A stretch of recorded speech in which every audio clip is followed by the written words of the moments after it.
for the City of Cape Town Disaster Risk Management Center confirmed they received reports of rough seas, particularly in the Gordons Bay area. The National Sea Rescue Institute, or NSI, has issued a warning for residents to take extreme caution. Gale-force winds and heavy sea swells have been battering parts of the coastline. Craig Laminan, an NSI spokesperson, reported that various law enforcement agencies were deployed to Bikini Beach in Gordons Bay due to the spring high tide threatening vehicles. In a bit of good news, a teenager caught in rip currents on a bodyboard managed to get to safety.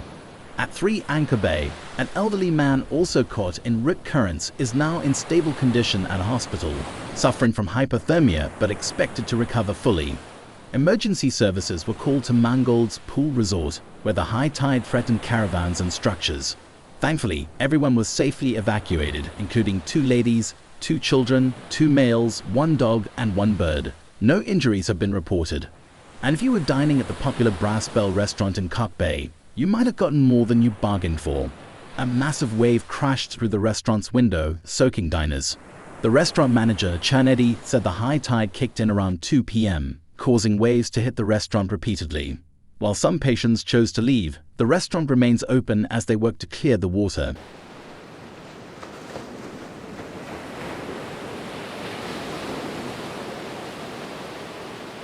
The spokesperson for Mossel Bay Municipality has shared some alarming numbers. Waves reaching heights of up to 7 meters have been recorded, along with gale-force winds blowing at speeds of 60 to 70 kilometers per hour. Carstens has issued a stern warning to the public, urging everyone to stay away from areas that could be affected. This is not your typical high tide.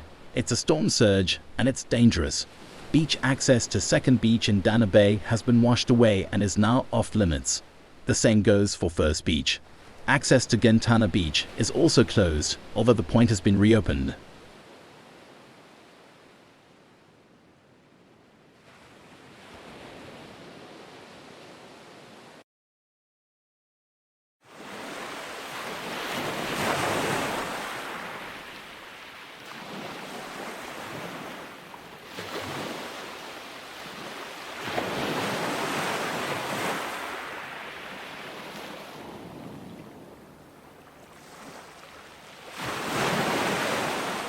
The municipality is advising the public to steer clear of areas hit by the storm surge, as other beaches may also pose a risk.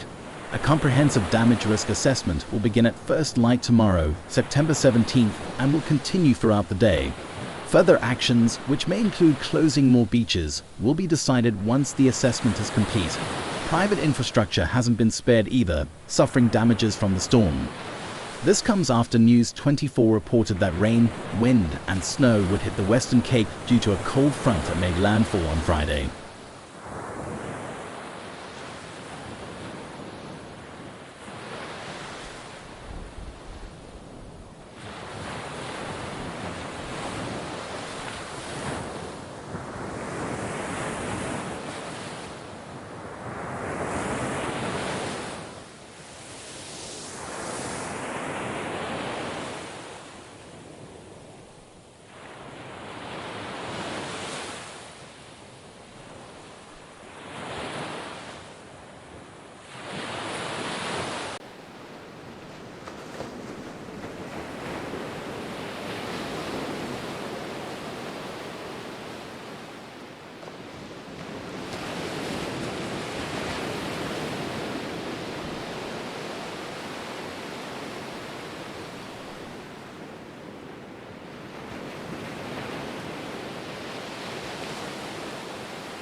What's anything from Spa?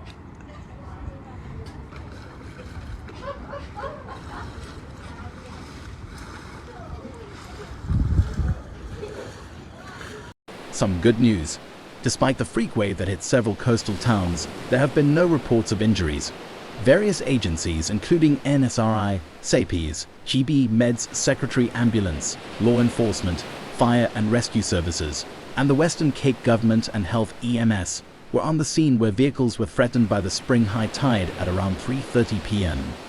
South Africans have been sharing videos on social media, capturing the unbelievable scenes of massive waves lifting cars in places like Gordons Bay, Stilbaai, Mossel Bay, and Free Anchor Bay in Cape Town.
The city of Cape Town has announced that at least 16 areas are currently without electricity due to the heavy rains. Vandalism and theft have also played a role in these power outages. The affected areas are widespread, including Valhalla Park, Gugulethu, Philippi, and many more. The city is working diligently to restore power, but high service request volumes are making the task challenging. In other news, the town of Knysna has experienced flooding in several parts, including Old Cape Road and Waterfront Drive. Residents are advised to exercise caution when moving around town. Kleinboy, an expert on the matter, explained the science behind the storm surge. It's an abnormal volume of water accumulating against the coastline, causing a raised sea level and potential flooding. This is due to an intense low-pressure system and strong winds, further enhanced by the current lunar phase known as a spring tide. This could still potentially affect places along the coast between Plettenberg Bay and Fish River mouth, although the risk is expected to lessen from Sunday mid-morning. The possible impacts of a storm surge are severe, including damage to coastal infrastructure, beach erosion, and even the risk of vessels at sea taking on water and capsizing. Beachfront activities are also likely to be disrupted.